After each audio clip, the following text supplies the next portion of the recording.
So, napakabuti ng Panginoon at talagang ramdam yung ating devotion at yung ating praise and worship. Salamat kay Pastor Lenora at kay Brad Emmanuel kasi sila yung tumatayo rito pag wala ako. No? Alam niyo, nakakatawa. Parang ang tagal ko hindi tumayo. 2 linggo ko hindi tumayo. Nag-aaral ako. Marunong pa ba ako mag-preach? Sabi ko, bahala ka na Lord. Ikaw naman magsasalita. Okay, yung ating pagtaaralan is the secret to victory found in 1 Chronicles 4:9-10. Okay, tagumpay. In spite of what's happening in the Philippines and all around the world, tagumpay pag-aralan natin. Huwag natin pag-aralan yung kung ano-anong problema. Pag-aralan natin tagumpay kasi may sikreto yan. It's found in 1 Chronicles 4:9-10. Okay, sa mga hindi nakakalam, ang Chronicles ay sinulat ng isang chronicler. Yung tigatala. Ito yung mga bumalik na sila sa Babylonia after their exile sa Babylonia, no? Nandun na sila ulit. Pero nalulungkot sila dahil nga durug-durug yung kanilang bansa. Pero itong chronicler, sinulat niya sino yung mga bumalik na tribo ni Judah at ni Benjamin. At binalikan nila yung roots nila hanggang kay Abraham. But you would find something na different. Kasi pagdating sa 1 Chronicles 4:10, ito yung sikat na istorya ni Jabez. Kita mo kasi puro pangalan. Pero pagdating dito, biglang siningit si Jabez. Actually, hindi ito yung message na pinag-aaralan ko noon pa.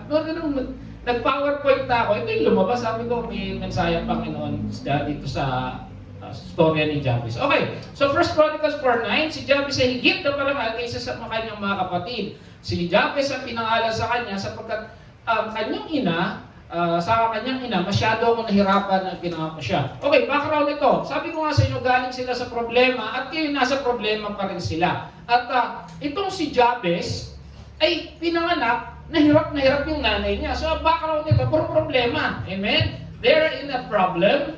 His mother was, was having a hard time when he was brought to the world. So nahirapan, kaya pinangalan sa kanya, Jabez. Tanda natin, sa bansang Israel noon, o nung mga panahon nila, pinapangalan kung ano ka, kagaya ni Isaac, kasi natawa yung nanay niya. Si Jacob, kasi heel grabber siya, o deceiver. So yung pangalan mo, yun ikaw. At itong si Jabez, pinangalan ko dahil siya ay nahirapan yung nanay niya. So may si Esau kasi mapula siya. So there's a meaning on the name. Kayo, alam niyo ba ibig sabihin ng pangalan niyo? Amen. Ako, hindi ko alam. Alam ko, W lang kami. W yung tatay ko. Pero there's a meaning on every name. Ako, nung sinerch ko yung pangalan ko, Wanderer daw yung Wendell. So, ganun sila. Talagang sila. So, magiging tatak mo na yung pangalan mo, ano man yung pinagdaanan ng magulang mo, definitely, nung pinanganak ka, gaya ito, wala naman siyang alam Pero pinangalan sa kanya, hirap. Yun yung sabihin ng Jabez Pero, you have found something strange. Kasi si Jabez, kahit na problema pinagdaanan ng magulang niya, problema pinagdadaanan nila, siya'y nanatiling marangal. Napansin ninyo? Siya ay marangal kaysa kapatid niya. So, kahit hindi naging hadlang yung kanyang sitwasyon, yung kanyang nakaraan, yung kanyang kasalukuyan, kung sino siya. Hindi siya pumayag na maging siya yung tawag sa kanya. Parang sinabi sa'yo, nung bata ka, ay uhugin ka, o kaya, vocals ka, hindi ka makakapag-aral, ing-ing ka. But you strive hard para maging isang abogado, isang engineer. So yung pangalan mo, napalitan. At ganun si Jabez, hindi alintana niya kung sino siya. Ang mahalaga, sino siya sa Panginoon. Amen? Kasi marangal Sa kabila ng kapaisan ng buhay, nanatili ang pagiging marangal ni Jabez. Tayo ba? Nanatili ba tayo? Bawa, itong lugar na to, lugar na sabihin na natin na may hirap. Papayag ka ba na dito ka lang? Amen? O kaya itong lugar na to, lugar ng mga mamamatay tao, papayag ka ba na dito ka? Hindi. Ganun si Jabez. Hindi siya pumayag na yung tawag sa kanya o yung kinalalagyan niya, magdikta kung sino siya. Amen? Kasi naging marangal siya in spite of what's happening kasi talagang malungkot at naging mahirapan yung nanay niya. Yun yung sabi ko, tinitignan ko. Sabi ko, bakit nandun yung chronicle ay yung pangalan ni Jabez, yung storya niya, sinimip sa mga pangalan. Sabi, para daw magkaroon ng pag-asa yung mga tiga-Israel na kahit sa hirap, lagi may pag-asa. Lalo na kung sa Diyos ka aasa. Kaya nakita mo, siningit yung storya niya. Okay, tingnan natin Tingnan pa natin. Sabi dito, at nanalangin si Jabez. You will find, sabi ko nga marangal siya. Bakit? Kasi mayroon siyang relasyon sa Diyos. Hindi siya dahil marangal lang siya, mabait siya. No, meron siyang relasyon sa Diyos. Bakit? Nananalangin siya. Tignan mo yung mga chronicle, yung mga, wala naman Siya yung bukod tangi. Okay? At sabi ng prayer niya, isa-isay natin yan. Pagpalain niyo ako, palawakan niyo aking lupain, samahan po ninyo ako at ingatan niyo ako. May sikreto rito. Bakit? Kasi nung iba, napakasikli ng prayer ni Jabez. Pero pagdating sa dulo, pinagkaloob ng Diyos. Simple lang yung prayer niya Hindi ito mahaba, hindi ito nag-fasting. Hindi ko sinabi huwag tayo mag-fasting Pero meron ditong kakaiba na bakit naging tagumpay siya sa buhay niya. Amen? Okay, tingnan natin. Mas maganda kasi ito sa King James. Sa King James, though that would bless me indeed. Yung indeed dito importante. Bakit? Kasi para sinasabi, pagpalain mo ko ngayon at hanggang sa mga darating pambukas. Hindi lang, pagpalain mo ko. Pero siya, indeed, parang sigurado. And I find it more interesting, tinignan ko to sa Hebrew. Sa Hebrew, ito siya. Kung maintindihan nyo, Bet, Resh, tapos ito ay Kaf. Ang ibig dyan, kung babasahin mo yan, Barak. Alam niyo ibig sabihin ng Barak? Bless. Pag itong isang linyang to, pagdating sa Hebrew niyan, yun lang dalawa. Barak, yun lang yun. At sabi nga natin, pag inuulit, importante. Kaya nakita ko talaga sa Hebrew pala, pag inuulit, importante. Kasi ito, mahabang word na to sa linyahan, pagdating sa Hebrew, yan lang, barak. Sabi ko, ang galing. Kaya, ayan, barak, ibig sabihin, pagpalain mo ko, parang sinasabi rito, Lord, pagpalain mo ko habang buhay. Ganun. Yun ang ibig sabihin niya na hindi ngayon lang, pang matagalan. Indeed, sigurado, walang palya. Parang ganun ang gusto mong sabihin ni Jabez sa kanyang prayer. O, tingnan natin, ayan na. You would bless me indeed, enlarge my coast. Sa iba, enlarge my territory. Ano yung sinasabi niya rito? Hindi lang po usapin ng teritoryo o yung yayaman ako. Hindi. Ang usapan dito, pag lumaki ang aking lupain, lalaki ang lupain ng isang Israelita. Amen? Lalaki yung mga mananampalataya. Tandaan natin na sila nandito sa isang lugar ng Kanaan at marami pa rin doon na mga Kanaan o hindi mga nananampalataya. Para sinasabi niya, Lord, pag ako'y pinayaman mo, pinalaki mo yung lupain ko, sabihin na natin gano'n, dadami yung lupain ng mga mananampalataya. Amen? Hindi ito tungkol lang sa Kanya, kundi ito tungkol sa Kanyang ugnayan sa Diyos. Amen? So, enlarge my coast. Ito hindi lagi natin napapansin. Akala natin, bless me and enlarge my coast. Ito sikreto niya, that thy hand might be with me. Ano ibig sabihin nun? Okay, say mo na natin, babalik ako. Ito pa, that would keep me from evil, that may not grieve me. Parang pagpalain mo ako, palaki mo yung teritoryo ko, ilayo mo ako sa masasama. Parang prayer din niya ng Panginoong Isus, ilayo niyo ako sa mga masasama. At nakita niyo yung resemblance ng prayer niya. Pero sikreto dyan, isisay natin, that you will bless me indeed, sigurado, talagang sure, na ako ipapapalain mo at pagpalain na tuloy-tuloy. Tapos, enlarge my coast kasi enlarge my territory. Enlarge the territory of an Israelite kasi para lumaki yung mga mananampalataya. Keep me from evil, hindi mo lang pagpapalain. Ilayo mo rin ako sa sama-susama. Ilayo mo ako sa pain. Talagang nakita niyo, no? Kahit makikli yung prayer niya, detalyado. Sabi nga natin, pag ikaw nag-pray, be specific. Amen? Hindi mo lang pagpapalain, palalakin yung teritoryo ko, layo mo rin ako sa problema. Pero ang sikreto niyan, ito, that your hands is with me. Kaya lalaki ang teritoryo ko, kaya lalaki ang nasasakupan ko, kaya mo ko pagpapalain, kaya mo ko ilalayo sa mga masasamang tao. Bakit? Kasi kasama kita. Yun ang sikreto ng prayer ni Jabez, yung presensya ng Diyos. Hindi lang basta-basta to, yaman, no. Ang sikreto ng prayer niya, kasama niya ang Lord. Ito minsan kasi hindi nakikita that thy hand might be with me. Amen? Minsan kasi hindi napapansin. Amen? Ito pa. Ito, sa ibang translation, let your hands be with me. Nakikita lang natin, bless me, enlarge my territory, keep my heart, keep me from harm. Pero hindi natin napapansin, yung kasama ko ang Diyos. Ano nangyari? And God granted His request. Napakasimpleng prayer. Marami nga nagtataka dyan, simpleng prayer. But they don't know that the the deepness, yung kanyang relasyon sa Diyos. At yung kanyang pinagpe-pray, it's not about Him only. Para yan sa teritoryo ng mananampalataya. Diba? Sabi nga, ask and it will be given to you. As long as it will go to the will of the Father. Diba? Sabi nga, kung ano man ang hihingin mo yung kalooban ng Diyos sa buhay mo. At one thing, sure, ang kalooban ng Diyos sa atin, ano ba sabi ng Panginoong Jesus na siya babalik sa langit?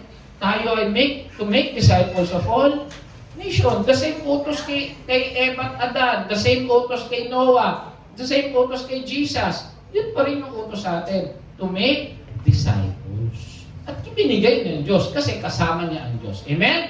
The secret of Jabez prayer is God's presence. Yung presensya ng Diyos ang nagbigay ng tagumpay o kasiguraduhan dun sa panalangin niya. Let your hands is with me. Yung presensya ng Diyos. Amen? Okay. But, sa dalawang word na to, present and presence, anong pinakaiba niyan? Yung pinakaiba ba yan? Present. Pag pumapasok sa school, kapira, present ma'am, present. Tapos ma'am, may go out. Yun, pwede rin present, regalo. Amen? Pero kung titignan mo, parang parehas yan. Present and presence. Yung present, nandiyan ka. Yung presence, nandiyan ka rin. Di ba? Usually, ganun lang yan eh. Pero tingnan natin, ang present ito, nandiyan pero hindi mo nakikita. Bawa, asawa mo. May ibang ka-text. Nandiyan kasawa mo, pero iba ka-text. Present, pero iba kausap. Totoo yan. Okay, nandito sa church. Present sa church. Pero isip, mamaya pupunta sa Walter Mart. Tagal naman ni pastor. Nagbili na kami sa Walter Mart, mag-open na. Present, pero hindi mo nakikita kasi isip ka nasa iba. Present, pero hindi mo nararamdaman. Minsan di ba may kaibigan ka, kasama mo nga yung kaibigan mo, pero yung isip niya sa girlfriend niya. Pwede yun, di ba? Andyan, pero malayo isip, madalas ito. O, bakit tutang ka na naman? Nandun siya physically, but you don't see Him. You don't feel Him. You don't know that He was there. Kaya minsan niloloko ka ni Leonora pagdating. Dami ko na naikwento sa'yo. Wala ka pala. Ano sinabi ko sa'yo? Dito ako, nakikinig ako.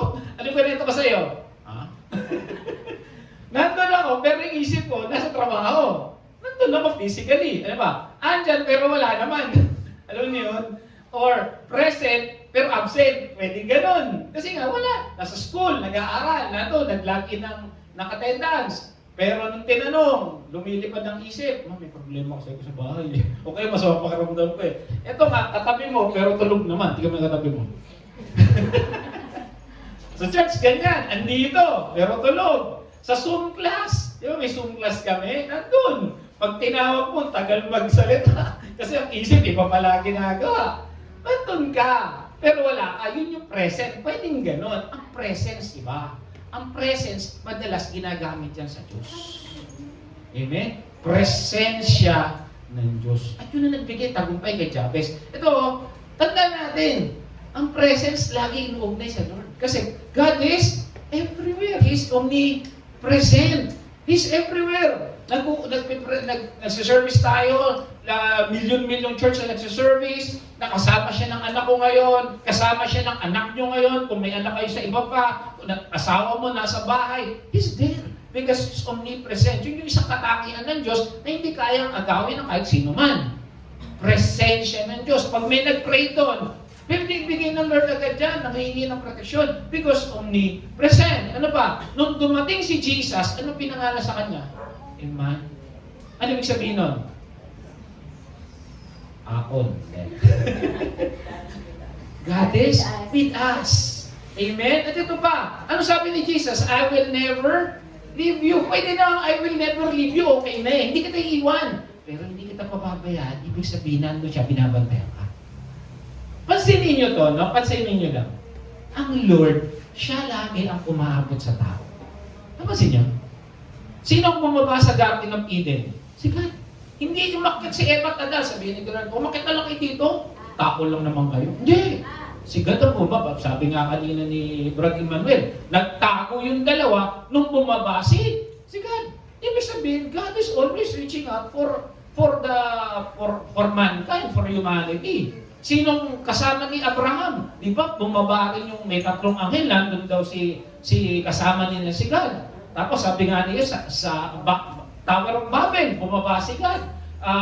Doon sa yung sino yung tatlong nasa pugon, yung nilagay sa pugon. Si Shadrach, Meshach, at Abednego. Pero nakita ng hari, 4 sila. Sabi nila, si Jesus daw yun. Pansinin niyo, si God, lagi yung bumababa. At hindi lang yun, nagkatawang tao ang Diyos. Ganun tayo ka-importante sa Diyos. Yung presensya niya, binibigay niya sa atin. Bakit? Kasi mahalaga tayo. Sabi mo nga sa katabi mo, mahalaga ka kayo. Amen. Mahalaga tayo sa Lord. Kaya tao na ikatay. Worthy is the Lamb. At hindi lang siya bumaba. Namatay siya sa krus ng Kalbaryo para ibigay yung buhay niya. Para balang araw, aakyat naman tayo dun. Pero bago yan, babalik uli siya rito. Napansin nyo, siya pa isusundo. Di ba sabi nga niya, one day I'll come back for you. Ganun kabuti ang Diyos. Ganun niya tayo kamahal. Yun yung presensya niya ang nagbibigay tagumpay sa isang tao. Amen? Presence matters. Kahit mo sa relasyon, di ba? Andyan nga yung asawa mo, pero ang isip, may kalaguyo pala. Di ba? Andyan nga yung estudyante, pero ang isip niya, sa lakwatsa pala. Di ba? May kilala ba kayong gano'n? Yung laging wala sa isip. Di ba? Minsan nandito sa church, pero ang isip, yun, pupunta ko saan. Napaka-importante ng presensya. Kaya nagbibigay sa isang mananampalataya, presensya ng Diyos. Amen? Sa atin, tawag natin dyan, quality time. Halimbawa, magpa-party ako, dahil pupunta. Diba? Nung nagpa-beach tayo, dami nang punta. Nagpunta sila, nandun sila, pero hindi ko sila kilala. Pero halimbawa, ma-hospital ako, alam ko sino nagpunta. Kasi yung presensya niya matters. He gives me quality time. Nandiyan nga, kasama mo maghapon, pero hindi mo naman nakakausap. Pero may isa kang kaibigan, tumawag sa'yo, Brad, kamusta ka na? Alam mo, ito. 10 minutes na usapan, nasabi na niya buong buhay niya. Quality time. Ganun ang binibigay ng Diyos sa atin. Ang problema lang, minsan, ayaw nating pansinin ng Diyos. Sabi nga ng Panginoon, na you will find me if you seek me with all your... Mga babae, mga misis, gusto niyo ba andyan na mister niyo, iba isip? Ayaw, di ba? Kami rin mga lalaki, ang isip nyo nasa Korean novela. Kausap mo nga, hindi ko si Dao Mingsu lang yung kilala ko eh. Parang wala na yata si Dao Mingsu eh. Taiwan ba yun? Hindi ko kamo, mali pala ako. Hindi ko kilala, sino ba yung mga Lee Min Ho ba yun? O Kim So Yun, mga ganun. Alam ko, yung misusup lang alam ko eh. Amen? Quality time matters. Nandyan ka nga, pero isip mo kung saan naman. Amen? Pero ang Lord, yun ang binibigay sa atin, presensya niya. Amen? Kaya sabi dito, sa kwento ni Isaac, tingnan natin ha, sabi niya rito sa verse 3, dito ka muna kasi nagkaroon ng famine. Diyan ka muna, sabi niya, sasamahan kita. Napansin niyo, si God na sumasama? Hindi niya sinabi, dito ako sa lugar na to, punta ka, nandito ako. Hindi! Sasamahan kita. Amen? Ano sabi niya rito? Pagpapalain ko tulad ng ginawa ko sa iyong lahi, pagpapalain kita tulad ni Abraham. O nanatili sila doon, pangalan nun, Gerar. Okay. Ngayon, ang problema, maganda itong si Rebecca. Ang sabi ni Isaac, sabi mo, kapatid kita, ha? Alam niyo istorya ngayon? Like father, like son. Eto na, nahuli siya ngayon ni Abimelech. Ayan, no? Hindi sila nagtatagal sa lugar na yun. At doon ako yung Abimelech, hindi ito pangalan na title yan ng hari. Parang parako. Amen? Okay. Nakita niya si Isaac, naglalambingan. Teka, ito pa magkapatid, naglalambingan. Ano sabi? Pinatawag niya Abimelech sa Isaac, sabi niya, tiyak nasa ako mong babae yan. Bakit hindi siya sabi mo, kapatid? O yan, booking. Sabi, natakot ako, baka patayin mo ako. Okay. Pag nagsisinungaling, anong kadalasan? Pinaparusahan. Putol dila. Tingnan natin ano nangyari. Bakit mo ginawa sa amin to? Wika niya Abimelech, kung siya'y ginalaw ng isa sa mga toho ko, isusumo mo pa kasi kami sa kapahamakan. Bakit sinabi yun? Kasi alam niya, kasama ni Isaac ang presensya ng Diyos. Takot siya. Okay, nagkasala si Isaac. Ano sabi niya? Sinabi ni Abimelech sa kanya nasasakupan, papatay na sino mang office mag-asawa mo to. Napansin nyo, sila nagkasala, sila pang pinotektahan. Ganun tayo. Tayo nagkasala, si Jesus ang namatay. Kanina nga sabi sa devotion, di ba? Tinapos niya lahat. Amen? Sa krus ng Kalbaryo. Ang taong niya si Isaac, okay, ng taong yun, si Isaac ay nagsaka sa lupain ng Gerar. Doon pa rin sila, makasanda ang ibayo, 100 times yung kita niya. Nagkasala na, binibless pa. Amen? Pinagpala siya ni Yahweh, patuloy na lumago ang kanyang kabuhayan. At siya'y naging napakayaman. Sabi mo, napakayaman mo na. Yan. Dapat with feelings. Sabi mo, napakayaman mo na. Yan. 100 times. Bakit? Nandun ang presensya ng Diyos. Ano tawag nyo nagkasala na? Binless pa. Grace. Amen. Alam natin yan. Grace. Biyaya. Hindi ka karapat-dapat pero meron ka. Biyaya yun eh. Bakit siya pinagpala? Andun ang presensya ng Diyos. O tingnan natin na. Si Joseph. Ito, pinaglaruan ng mga kapatid, nakulong. Pagdating sa kulungan, nakita ng amo niya lahat ng gawin ito maayos Kaya ginawa siya mayordomo. Sabi niya, because the Lord was with him. So ibig sabihin, nakita ng amo niya, nandito kasama niya ang Diyos. Sige, ikaw nang bahala dyan. Bakit tagumpay si Joseph? The Lord was with him. So talagang tagumpay ng isang tao nasa presensya ng Diyos. Amen? At nakita natin, naging vice president ito, naging prime minister pa ng pangalan nito, ng Egypt. Alam niyo kung walang presensya ng Diyos, sino umapi sa kanya? Mga kapatid niya, tsaka yung asawa ni Potiphar. Kung prime minister ka, wala sa iyong kamay ng Diyos, walang yan kayo mga kapatid ko, yari kayo sa akin, pupuntahan ko kayo. Ikaw, asawa ka ni Potiphar. Ano ka lang, chip lang yung asawa mo ng jail guard, prime minister ako, papakuha kita na yun. Hindi niya ginawa yun. Bakit? Andun ang presensya ng Diyos. Hindi siya gumanti. At sabi niya, si Lord ang gumawa nito kasi kailangan niya ako dito. Amen. Kung wala ang presensya ng Diyos, hindi siya ganun. Lagot kayo sa akin ngayon. Amen? Okay, si David, nung inanoint siya, sabi ito, nung inanoint siya ng oil, sabi ito, then Samuel took the horn of oil and anointed him in the midst of his brethren. Yung mga kapatid niya, nakita siya. And the Spirit, nakita niyo, capital S, of the Lord came upon David from that day forward. Kaya niya napatay si Goliath. Kaya siya nananalo sa lahat ng battle because the Lord was with him. Amen? Tandaan, ang presensya ng Diyos ang magbibigay tagumpay sa isang mananampalataya. Amen? Okay, tingnan natin. Ito ang problema. Paano pag wala ang presensya ng Diyos? Tingin nyo. Wala. O tama. Nangyari naman to kay Saul. Ang espiritu na Yahweh ay umalis kay Saul. Ayun, nagkaroon ng masamang espiritu. Amen? Pag wala ang presensya ng Diyos, problemado tayo dyan. Amen? Ito ang problema. Nung panahon nila, hindi permanente ang Holy Spirit. Amen? Pwedeng nandyan, pwedeng wala. Old Testament dyan eh. Kaya sabi dito, mas pinagpala ang mga born again. #bless. Bakit mas pinagpala ang mga born again? Kasi ano sabi ni Jesus? Naniniwala ka ba dahil nakita mo ako? Pinagpala silang nakakita, gayoy hindi naniwala. Hindi nakakakita pero naniniwala. Sila kasi nakikita nila yung mga signs, wonders, and miracles ng time nila. Bumubuhay ng patay, naglalakad sa tubig. Nung Old Testament, nakita nila yung mga panahon ni Elijah, di ba? Puro. Tapos nung panahon ni Abraham, kausap pa nga nila si God. Kaya, pero tayo raw, mas pinagpala. Bakit? Kasi wala naman tayo nakikita ng ganyan eh.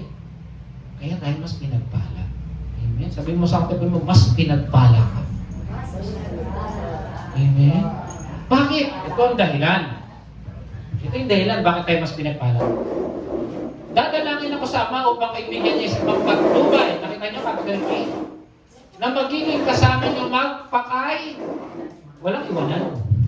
Kanina umalis kay Saul. Sa atin, nandito magpakailanman. Siya ang Espiritu, capital S, ng katotohanan. Sino yan? Holy Spirit. Na hindi matanggap ng salibutan sapagkat siya hindi nakikita ni nakikilala ng salibutan. Ngunit, nakikilala ninyo siya sapagkat siya'y nasa inyo. At siya'y ibig sabihin, walang iwanan.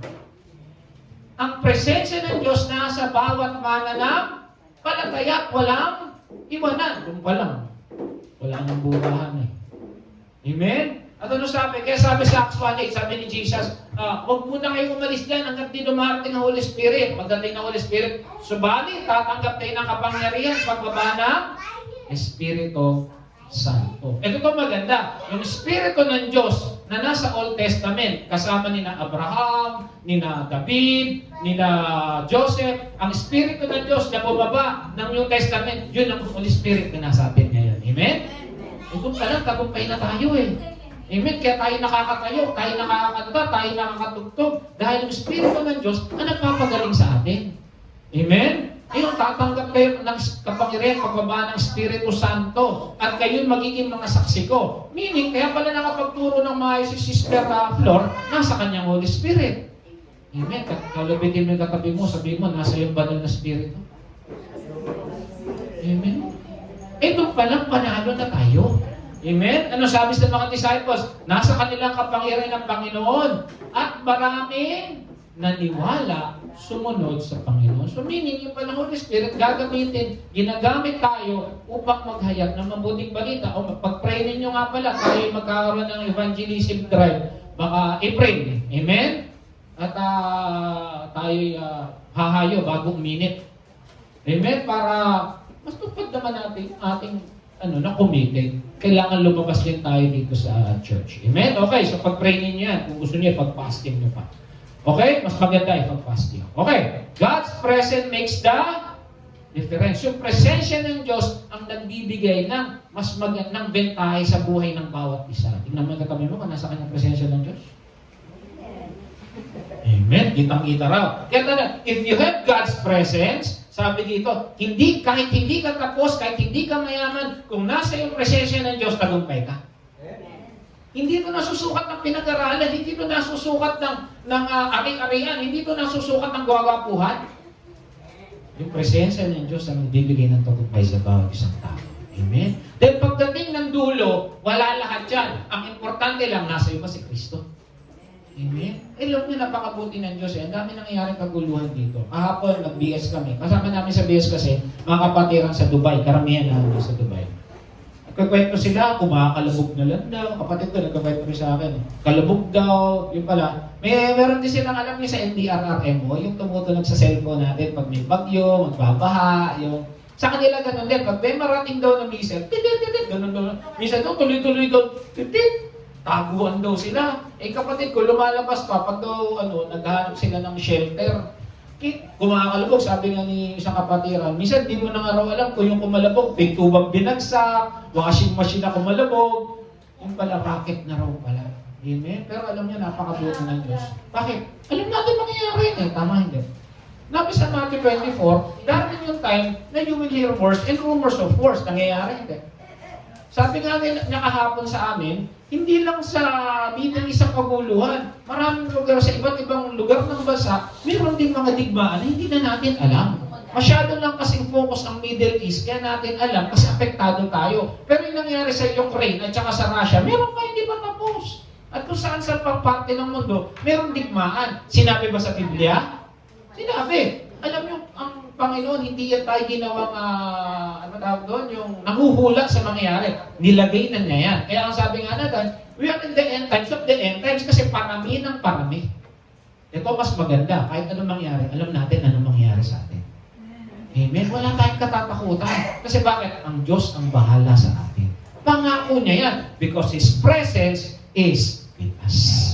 Tagumpay tayo, hindi dahil marami tayong rocket, marami tayong drone, marami tayong mga armas. Tagumpay tayo dahil nasa atin ang presensya ng Diyos. Si Goliath nga, 9 feet, di nanalo kay David eh. Bato lang ang katapat eh. Sa atin, nasa atin ang presensya ng Diyos. May nagutom ba rito during pandemya? Wala. Mga kapatid, hindi tayo pinanganak sa mundo to para pahirapan. Pinanganak tayo sa mundo dito para pagtagumpayan at gamitin ng Panginoon. Amen? Kaya umaasa tayo na kahit anong mangyari, tagumpay tayo kung lagi lang natin isa sa buhay, isa sa puso, ang mga nakasali sa Biblia. Amen? Unang-una natin biyaya at pagpapala, may provision. May provision ba tayo natatanggap?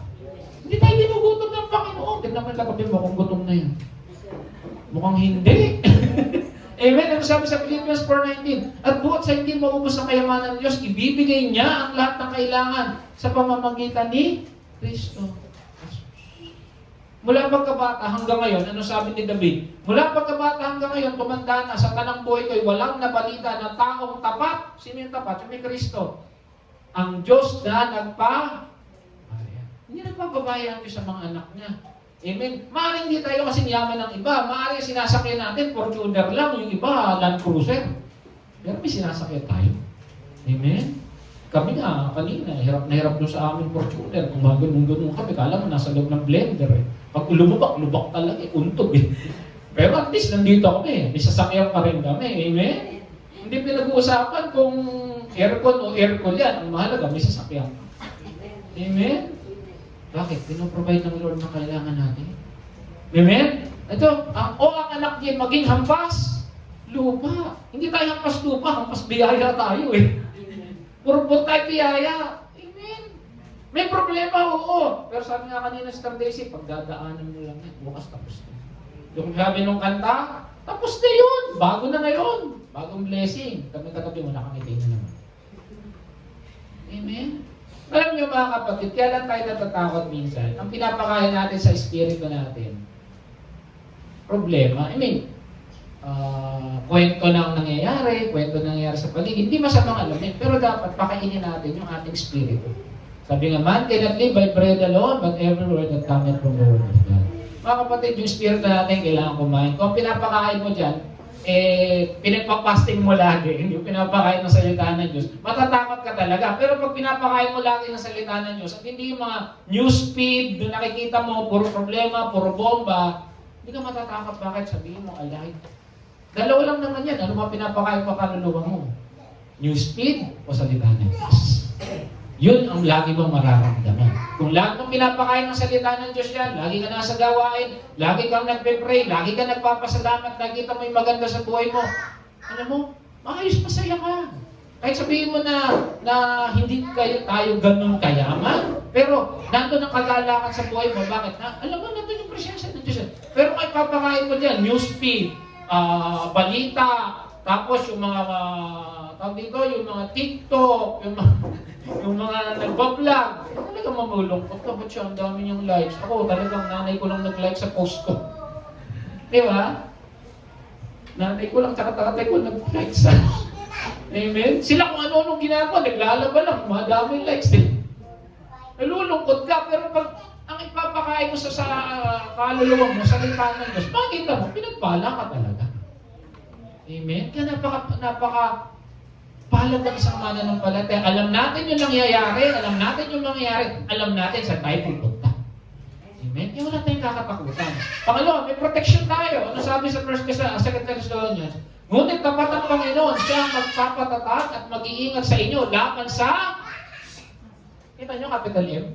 Ibig sabihin, yung kalaban ng gugulo talaga. Ida-divert yung mata mo dun sa salita ng Diyos. Dun sa dapat na ginagawa mo, dapat na pinagpapasalamatan mo. Nakikita mo tuloy, maubos na yung bigas, tumataas ang presyo ng crudo, tumataas ang petrolyo, tumataas ang ganun. Ako hindi ko naman problema dyan. Wala akong sasakyan eh.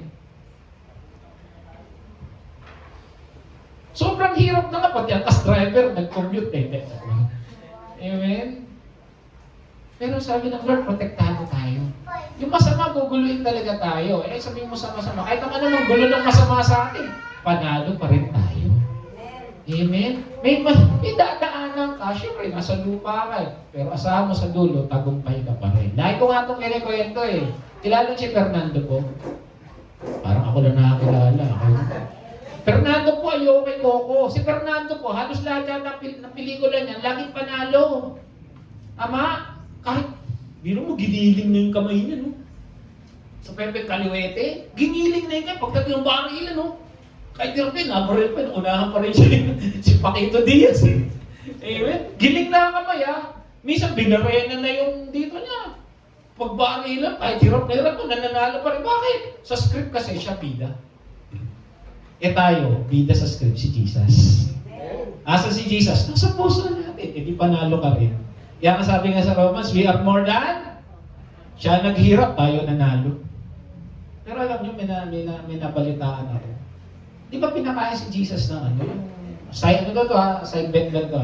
Pinainom siya ng maasim na tubig. Yung may suka daw. Yung siya'y pinako. Alam niyo saan ginagamit pala yung tubig na yun, suka na yun? Panghugas pala ng puwet ko. Kaya grabe, sabi ko, masyado nyo naman kinuha Panginoon. Kaya para akong naluha nung nalaman ko yun.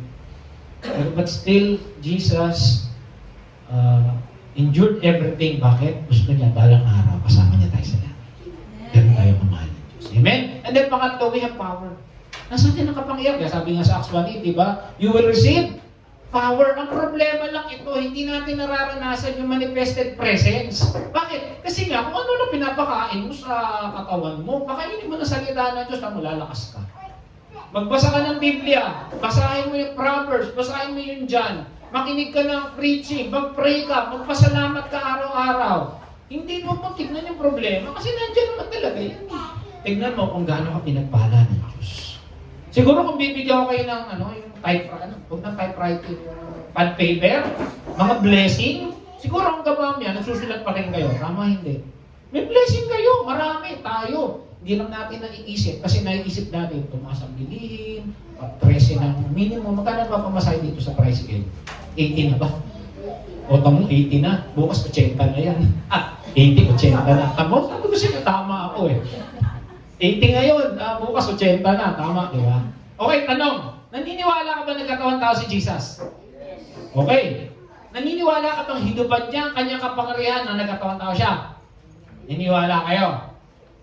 Ang tanong, ayun sabi sa verse, kung saan niyang binitawan ng pagiging kapatay ng Diyos? Ipinanganak siya bilang tao at naging tao, naging isang alipin. So technically, wala siyang kapangyarihan nung siya ay nagtatawang lupa. Tama, hindi?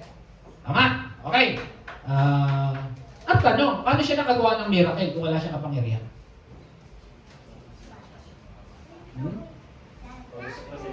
Presensya ng Ama, okay? Wala siyang kapangyarihan eh, kasi pinagdedebatihan to eh. Kung talagang tao siya, bakit siya nagawa? May nagtanong kasi ng minsan sa seminary, hinubad niya ba talaga? Ba't may nagagawa siya? Pa rin siya. Okay, tama, presence ng God. Okay, but to be specific, alam niyo ginamit niyang kapangyarihan? Diba? Nung binautisman siya. Eh sabi yun, and the Spirit of God descending like a dove. Sino yan? Yung Holy Spirit. Ginamit niya yung kapangyarihan ng Holy Spirit. Amen? Kasi yung Spirit, yung kanyang kapangyarihan, hinubad niya, nagkatawang tao siya eh. Kaya rito, He uses the power of the Holy Spirit to minister during His early time. Nakapagpagaling siya, nakapagpalaya siya ng mga sasamang espiritu, ano pa ba yung mga ginawa niya? Bumuhay siya ng patay. He done a lot of signs, wonders, and miracles using the power of the Holy Spirit. Tatanggap kayo ng kapangyarihan. Yun yung tinanggap niya kapangyarihan nung nandito siya sa lupa. Kasi hinubad niya yung pagiging Diyos niya. Amen? Kaya sabi dito, pakatandaan ninyo, ang nananalig sa akin ay makakagawa na pa ng higit sa ginagawa. Kaya pala sinabi niya sa mga disciples, kaya nyo rin to, higit pa. Bakit? Alam niya, nandun sa mga disciples yung Holy Spirit. Ayun yung ginawa. They heal the sick, they cast out demons, they raise the dead. Ginawa ni Jesus yan? Gamit ang kapangyarihan ng Holy Spirit. Ang sabi niya, mas higit pa yung magagawa nyo. Nangyari pa sa mga disciples? Tingnan natin matindi to si Pedro. Dinala sa lansangan ng mga may sakit at inilagay sa papag at banig upang pagdaanan ni Pedro ay mamatamaan lang ng kanyang anino. Negative yan, nino. Pag positive, anis. Ang ilan sa kanila, okay, dumating din ang maraming tao mula sa karating bayan ng Jerusalem. Siyempre, nabalitaan, anino lang, biro mo, wala nang consultation, galing agad.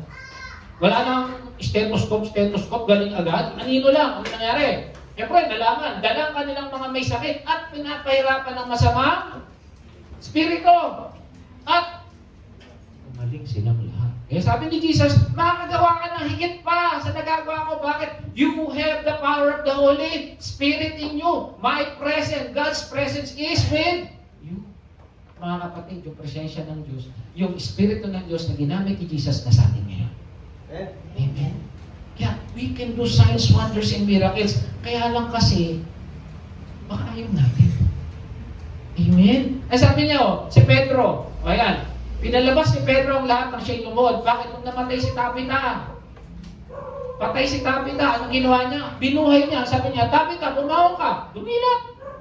Ginaya niya si Jesus. Sabi niya, sino tinawag ni Jesus para mabuhay? Si Lazaro. O ginaya niya si Jesus. Mabuhay pa si Tabitha, nabuhay. Si Apostol Pablo, ginaya niya rin kay Eutico. Nakaupo sa bintana ng isang binata ng pangalan Eutico. Dahil sa kahabaan ng pagsasalita ni Pedro, ilang minuto na ba ako? Baka bigla may mahulog sa inyo. 5 minutes na lang pala ako. Baka mahulog, hindi ko kayang buhayin. Ayan. Inaantok. Tingnan mo katabi mo, baka inaantok. Delikado, nasisira yung silyang yan. At nakatulog na mahimbing. Naku, grabe, nakatulog na mahimbing. Galapitin mo katabi mo, baka tulog na mahimbing yan. Ang kanyang kinakaya't patay na siya ng buhatin. Patay na! Grabe, sa haba ng preaching, kami namatay. Wala pa naman dito niyan, ano? Mga nagpipreach ha, wag mahaba, baka may makatulog. Okay, nanawag si Pablo at niyakap ang binata. Sinabi niya, huwag kang mabahala, buhay siya. Biro man niyakap lang. Grabe, no? At kaya nabuhay, hindi nag-toothbrush. Joke lang po. Biro niyo yun, nabuhay. So, bakit yung kapangyarihan na ginamit ni Jesus is the same power with the disciples. So, ulitin ko, yung kapangyarihan yun, nasa akin. Amen. Kaya ka nakakapag-preach, nakakapag-pray, nakakapag-praise and worship because the power that was used by Jesus is the same power that is with us. Ang problema lang kasi, ang pinakikinggan natin, TikTok. Sasayaw-sayaw. Kaya puro kasayaw. Magbasa ka ng salita ng Diyos. Amen. Mag-pray ka, manalangin ka. Ano sabi ni Jesus? Be thankful, rejoice. Ano susunod doon? And pray. Manalangin. Bakit dito lang tayo nagpe-pray? Amen. The disciples performed signs, wonders, and miracles by the power of the... O ano success in witnessing? 1, 2, 3. Success in witnessing is simply taking the initiative to share Christ in the Tanyo, ang nagpapatanggap, hindi tayo banal na spirito. At ganun ang gagawin natin sa April. Mag-share lang tayo, bahala ang banal na spirito. Amen. It's not our job to convict. Our job is just to share. Amen. O tamo sabi sa Hebrews 36, kahit malakas ang loob natin masasabi, ang Panginoon ang tumutulong sa akin, hindi ako matatakot. Ano magagawa ng akin ng tao? Kahit ano mangyari dito sa mundo, wag naman, hindi naman tayo nagmamadali. Pero alam natin, tagumpay tayo. Amen. Yun yung victory na meron tayo. Yes, maaaring maghihirap, maaaring matapos, maaaring hindi pa. But let's pray, wag muna. Pero kung ano man mangyari sa atin, we have the victory in our lives. Yun ang kagandahan ng isang Kristiyano, hindi tayo takot. Pero hindi rin tayo nagmamadali. Amen? Kaya sabi mo, makakagawa. Walang makakaano sa atin dahil because of Jesus. Okay, tapos tayo. Tapos tayo. Sabi rin, ano yung meron tayo? We have the provision. Kaya mga kapatid, huwag kayong matakot, hindi ka magkukulang. Kahit umabot pa ng, huwag naman. Hindi tayo magkukulang. Sabi ni Jesus yan. Amen? May protection tayo kahit ano mangyari. Alam niyo, nakakalungkot nung nag-meeting yung mga boss. Sabi lang sa akin ng manager ko. Sabi rin ng may-ari ng company, alam niyo, dumadami raw sa panahon ngayon, wag nanakot. Grabe siyang tindahan namin. Nakawan, alam niyo, nakuha 1,000 pesos. Kung nahuli siya, kawawa. Kasi may bolt kami, nandun yung pera. Alam mo, may dala siyang gunting ng yero. Naiwan pa niya yung gunting ng yero niya. Pag binenta yun, magkano rin niya. Talo pa siya. Dumaan siya sa exhaust. Pero ganun, full met, parang ganito, nakaitim, naka-hood, naka-gloves, parang kuya tayo na. Amen? Nakalungkot, but don't worry, we have the protection that coming from God.